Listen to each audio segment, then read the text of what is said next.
Hi everyone, I am Kojo Antelm Kodou. Thanks for joining us today. I am here with Flobel Adimu, who studies how AI is growing and changing our world. Great to have you with me, Flobel. Thanks for having me. It's a fascinating moment to talk about AI. AI is everywhere right now. People talk about it at work, in news, in politics, and many say it will change everything. But before we jump into big ideas or big fears, we want to understand what is really happening. So let's start with one simple number that shows how huge this moment is. More than $500 billion. That is the estimated amount invested worldwide in artificial intelligence in 2024. More than what humanity spent on space exploration at the peak of the Apollo program. And yet, no one knows if there's astronomical investment will turn AI into the biggest technological revolution of the century, or the most spectacular financial crash since the dot-com bubble. Today we unpack this global enthusiasm and question it without cynicism, but without blind admiration either. Everywhere we turn, in hospitals, schools, banks, and even the music industry, AI is presented as the solution to everything.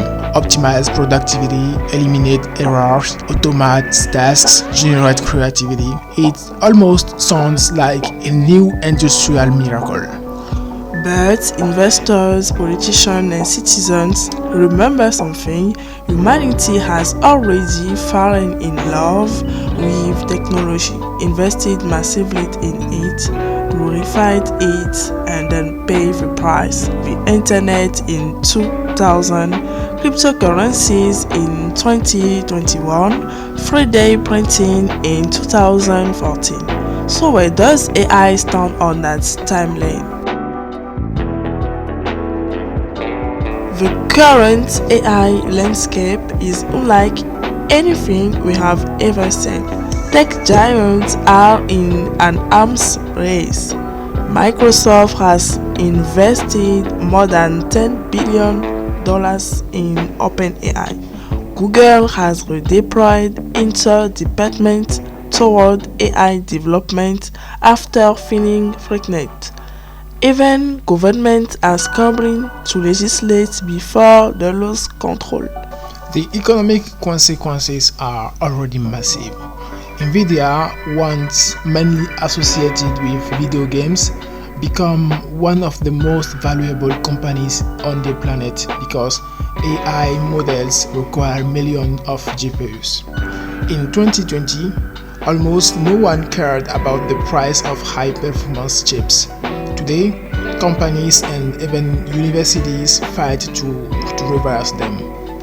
And it's not just corporations. Thousands of startups now promise AI solutions for every imaginable field: writing, medicine, agriculture, cinema, legal services. Some raise hundreds of millions of dollars before earning a single euro. Investors are driven by the fear of missing the next giant. So the big question is, does this enthusiasm reflect solid economic reality, or are we collectively projecting 15 years of flawless future growth, like we did during the dot-com era? Let's rewind to the late 1990s. The internet was young, glamorous, and full of promise. The idea of ordering a book online seemed almost magical.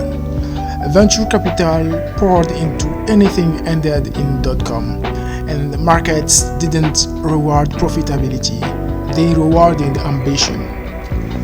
Companies with no revenue were valued higher than airline and car manufacturers. Pets.com, Webvan, eToys, huge names at the time were praised as the inevitable future, but almost none of them had sustainable model, and in 2000 found bubble burst. Billions evaporated in months. Tech workers lost jobs, startups collapsed, and investors woke up with a lesson engraved in memory. Innovation doesn't justify unlimited speculation. And when we look at AI today, the parallel are striking. Euphoria, burn capital, the race for visibility rather than viability. Many AI companies have groundbreaking technology but no monetization strategy, a dangerous familiar pattern. However, comparing AI to the year 2000 without nuance would be unfair. Unlike many internet projects back then, AI already has proven measurable impact. In hospitals, algorithms detect tumors earlier than radiologists in some cases. In finance, AI reduces fraud by analyzing millions of transactions per second. In logistics, AI predicts delays and reduces fuel consumption. These transformations generate real economic value today, not in theory. But AI also has limits. Training model costs millions, electricity consumption is exploding, and the market is concentrated in a handful of giants, which raises questions about economic dependence and data control. So, revolution or bubble? The most honest conclusion may be that AI is both a revolution in its potential and its real application, but a bubble in some of its financial expectations and promises. A correction will likely happen.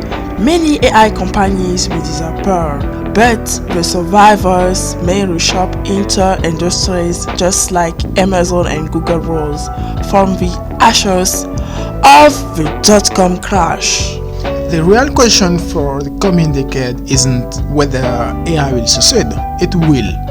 The question is who will truly benefit from it? A few tech giants or society as a whole?